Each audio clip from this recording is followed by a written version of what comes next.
Hello everyone, welcome to Pyrasoft. आज हम C plus plus में पढ़ने जा रहे हैं कमेंट्स और वेरिएबल के बारे में।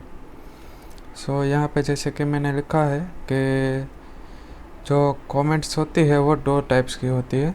यदि फर्स्ट है सिंगल लाइन कमेंट और सेकंड है multi line comment. Single line comment को आप जैसे दे सकते हैं, सिंगल लाइन के लिए हम ये दो बैकस्लैश यूज़ कर सकते हैं यदि हम एक ही लाइन में दिखना चाहते। यदि और मोर देन वन लाइन की कमेंट्स करना चाहते हैं तो हमें ये करना है, ये बैकस्लैश स्टार और एंड में स्टार बैकस्लैश। तो बेसिकली हम ऐसा भी कह सकते हैं कि उसकी सिंटेक्स इस तरह से लिख सकते हैं, बैकस्लैश स्टार, यहाँ पे जो डॉट है वहाँ पे जो हमारा कमेंट्स लिखनी है वो, और लास्ट में ये। इसका यूज़ कहाँ होता है? बेसिकली इसको हम लिखे या ना लिखे कोई इसका इफ़ेक्ट नहीं होता है, क्योंकि ये कमेंट्स जो होते हैं उसको कंपाइलर वो हमारा इग्नोर करता है, इसलिए उसका कोई इम्पोर्टेंस तो नहीं है। लेकिन यदि हम कमेंट्स को यूज़ करेंगे तो फिर हम कोड को इजीली अंडरस्टैंड कर सकते हैं। जैसे कि हम अभी प्रोग्राम में आगे देखेंगे, वहाँ पे हम इसका यूज़ देखेंगे। अब हम बात करते हैं वेरिएबल की। उसके लिए हम हमारा बेसिक सिंटेक्स जो होता है वो पहले लिख देते हैं। और यदि आपको नहीं पता है कि हम ये यहाँ IO stream include using name space standard कैसे लिखते हैं, तो आप जाके हमारी अगली वीडियो देख सकते हैं, वहाँ पे हमने समझाया है। यहाँ पे आएगी हमारी मेन फंक्शन और ये बॉडी। अब जो यहाँ पे होता है वो वेरिएबल डिक्लेयर हम करते हैं, तो उसका मतलब होता है कि हम जो वेरिएबल डिक्लेयर किया है उसको वो मेमोरी कंज्यूम करता है। वो अलग अलग सिस्टम की तरह से इंटीजर फ्लोट में अलग अलग सिस्टम में अलग अलग मेमोरी प्रोवाइड करता है। हम वो तो बहुत तो डीप में नहीं जाते और अपना पहला प्रोग्राम स्टार्ट करते हैं। यहाँ पे हम ले लेते हैं इंटीजर ए, और फिर उसके बाद हम इसे वैल्यू भी असाइन कर सकते हैं और ऐसे भी रख सकते हैं। देखिए हम वैल्यू असाइन कर देते हैं। उसके बाद दूसरा वेरिएबल लेते हैं b = 20। हम बेसिकली हम सब सम करने वाले हैं, और यहाँ पे हम लिख सकते हैं सी आउट, और यहाँ पे सम इज, ये हो गया। और यदि हम यहाँ पे ही यूज़र एक ही लाइन में सी आउट के अंदर एक ही लाइन में बहुत सी लाइनें लिख सकते हैं। जैसे कि हमको सी प्लस प्लस में अलग से ये इंटीजर में वैल्यू स्टोर करानी है सम करके, वो ऐसा नहीं करने का। यहाँ पे सिर्फ हम ऐसे लिख देंगे तो भी ये हो जाएगा। अभी हम आउटपुट देख लेते हैं पहले,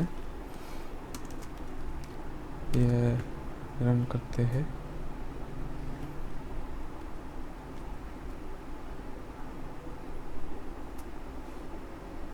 देखिए यहाँ पे हमारा सम आ गया। अब हम देखते हैं कि हम यदि यूज़र के पास से, या तो हमने वैल्यू दे दी है, लेकिन यदि हम यूज़र के पास से लेना चाहते हैं वैल्यू तो कैसे ले सकते हैं। यहाँ पे हमने दो इंटीजर ले लिए। यहाँ पे लिखते हैं वैल्यू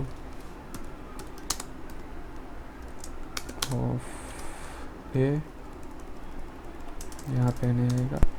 यदि हम यूज़र के पास से इनपुट लेना चाहते हैं तो उसके लिए हम यूज़ करते हैं सी इन, और ये यूज़ करते हैं एक्सट्रेशन ऑपरेटर। यहाँ जैसे सी आउट है वैसे ही सी इन है, और ये जो एक्सट्रेशन ऑपरेटर है वो यहाँ भी है। ये एक्सट्रेशन ऑपरेटर है वो वहाँ पे हम वैल्यू सिंगल भी ले सकते हैं और डबल भी ले सकते हैं। जैसे कि हमने ये ए दिया तो हम जो आउटपुट में जो भी डालेंगे ये ए की वैल्यू वो यहाँ ए में चली जाएंगी। और फिर अब यदि हम यहाँ पे दो वैल्यू एक साथ लेना, इन यूज़र के पास से लेना चाहते हैं और ऐसा करना चाहते हैं तो हम यह भी कर सकते हैं। वैल्यू ऑफ बी, यहाँ पे खास याद रखिएगा हमको सेमीकोलन नहीं भूलना है। ये ए हो गया और यहाँ पे बी हो गया। ये सेव करते हैं और उसके बाद हम यहाँ पे हमारा सम प्रिंट करेंगे a + बी। ये हो गया। अब हम प्रोग्राम रन करते हैं तो देखिए यहाँ पे हमारी वैल्यू पूछेंगे ए और बी की। तो ए की वैल्यू 10, बी की वैल्यू 20 और यहाँ पे देखिए 30। अब हम जैसे कि यहाँ पे देख सकते हैं कि हम ये जो रन कर रहे हैं तो ये दोनों एक दूसरे के यहाँ पे आते हैं। तो हम इसको न्यू लाइन में लाते हैं तो उसके लिए हमें \n तो होता है, लेकिन और एक यहाँ पे होता है एंड एल। यदि हम ये एंड एल लिख देंगे तो ये नई लाइन में आएगा। यहाँ पे हम \n भी लिख सकते हैं। तो यहाँ पे पहले \n लिख देते हैं, दोनों का यूज हो गया। अब हम देखते हैं, रन करते हैं। देखिए यहाँ पे वैल्यू ऑफ ए और बी आ गई 10, 10, 20, यहाँ पे 30 आ गया। अब यदि हम ये चाहते हैं कि हम पहले ए की वैल्यू ले फिर बी की वैल्यू ले, दोनों एक साथ नहीं डालना चाहते तो हम ऐसे भी कर सकते हैं। इसी यहाँ पे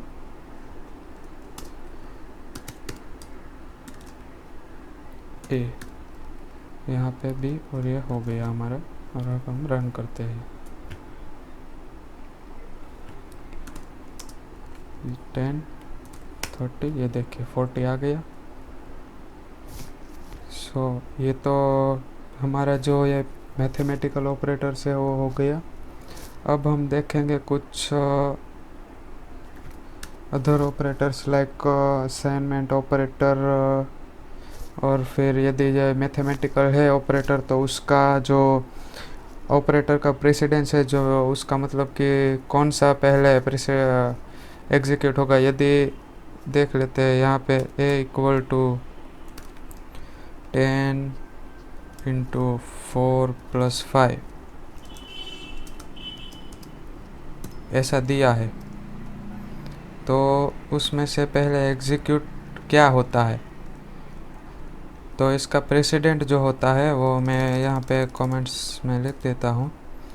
यहाँ पे जो यदि हमारा पैरेंथेसिस, ये उस पैरेंथेसिस का मतलब ये जो ब्रैकेट होगा उसको हम पहले ब्रैकेट को हम पहले पैरेंथेसिस को प्रेसिडेंस होता है। उसके बाद जो मल्टीप्लिकेटिव होता है, जैसे कि ये मल्टीप्लिकेशन, डिवाइडेशन है, मॉड्यूलर है, उसका होता है।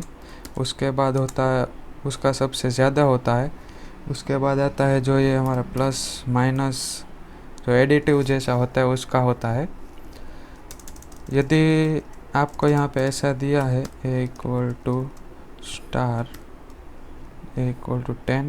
10 + 5 और उसके बाद 4 होता है, तो उसका आउटपुट आता है 15 × 4 मीन्स 60 इसका आउटपुट आएगा। क्योंकि यहाँ पे जो ये हमारा पैरेंथेसिस है वो पहले एग्जीक्यूट होगा और 10 + 5 = 15 × 4 मीन्स 60 आएगा। फिर हम देखेंगे असाइनमेंट ऑपरेटर। असाइनमेंट ऑपरेटर मतलब और कुछ नहीं है, जो ये हम इक्वल टू करते हैं उसे हम असाइनमेंट ऑपरेटर कहते हैं। यहाँ पे हमने यदि एक इंटीजर ले लिया और a = 10 दे दिया, तो ये जो 10 वैल्यू है ये असाइनमेंट हम इसे स्पेस कर देते हैं, हाँ ठीक है। यदि ये 10 है, ये हमारा वेरिएबल है और ये हमारा असाइनमेंट ऑपरेटर है। इसका मतलब ये होता है कि ये जो 10 के वैल्यू है वो हमने a को असाइन की है इस असाइनमेंट ऑपरेटर की वजह से। और हमेशा ये याद रखिएगा कि जो असाइनमेंट ऑपरेटर होता है वो राइट साइड की वैल्यू होती है, वो लेफ़्ट साइड को असाइन करती है। उसका मतलब है कि ये 10 की वैल्यू a में हो गई और यहाँ पे हम यदि a प्रिंट कराएंगे तो उसकी वैल्यू 10 आएगी। हम देख ही लेते हैं, देखिए यहाँ पे 10 आ गया। असाइनमेंट ऑपरेटर का यही यूज़ होता है कि हम एक दूसरे को वैल्यू असाइन कर सकते हैं। और अब जो होता है वो थोड़ा इम्पोर्टेंट भी हो सकता है, क्योंकि हम जो आगे लूप स्ट्रक्चर कंट्रोल स्टेटमेंट पढ़ने वाले हैं उसमें ये आएगा increment operator and decrement operator. Increment operator and decrement.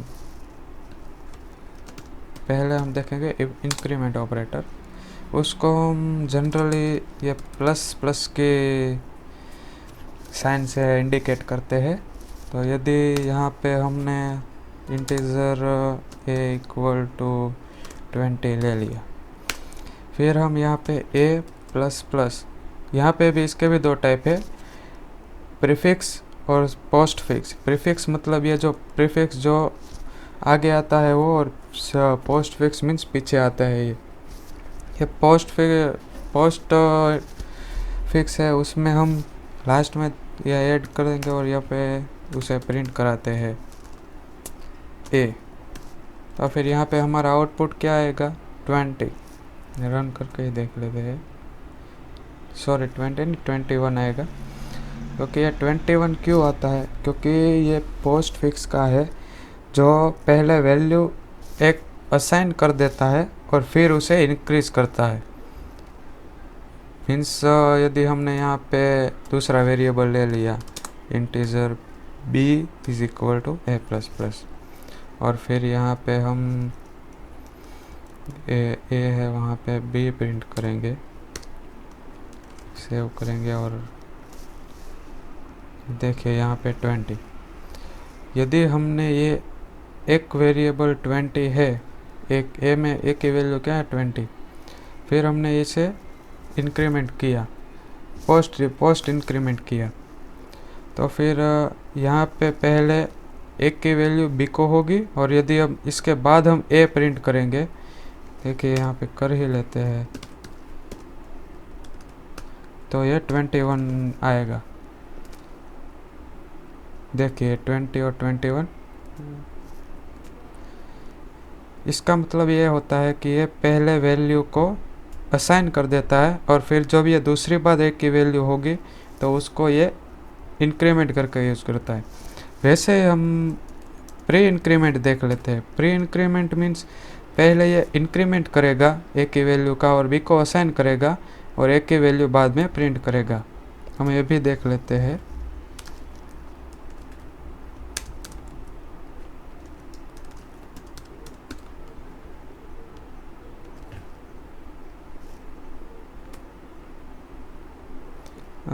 And L, sorry, program end L, spelling गलत कर दी। ये देखिए, ये पहले b की वैल्यू आई 20 है a की वैल्यू,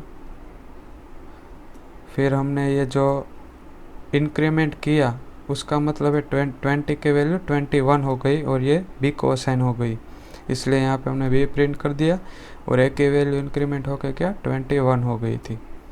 उसी तरह डिक्रीमेंट में भी ऐसा ही होता है। डिक्रीमेंट में और कुछ नहीं होता, यहाँ पे प्लस प्लस की जगह हम माइनस माइनस करते हैं। सो यहाँ पे हम यदि प्री इंक्रीमेंट देखें, प्री डिक्रीमेंट, तो ये होता है। सो इसमें पहले से ये वैल्यू डिक्रीज करेगा और फिर ये ए को वैल्यू करेगा। हम देख ही लेते हैं, देखते हैं इसको रन करके। ये देखिए, ये 19 और ये 19। सो बेसिकली, और फिर यहाँ पे हम पोस्ट इंक्रीमेंट भी देख लेते हैं, पोस्ट डिक्रीमेंट, सॉरी। यहाँ पे पहले ये वैल्यू को असाइन करेगा और फिर डिक्रीमेंट करेगा। इसे भी रन कर लेते हैं। देखिए, ये पहले असाइन कर दी, ए की वैल्यू जो हमारी 20 है वो इसने बी को असाइन कर दी, फिर ये ए की वैल्यू डिक्रीमेंट हो गई। सो ये जो अभी हमने इंक्रीमेंट डिक्रीमेंट देखा है वो हमारी जो लूप आएगी कंट्रोल स्ट्रक्चर, इसमें फॉर लूप आएगी, डू वाइल लूप, इसमें ये ज़्यादा इम्पोर्टेंट है, इसलिए वहाँ पे हम दूसरी बार भी इसका रिवीजन करेंगे। सो गाइस, आज के लिए बस अभी तो इतना ही देखते हैं। So please like and subscribe us, and जय हिंद।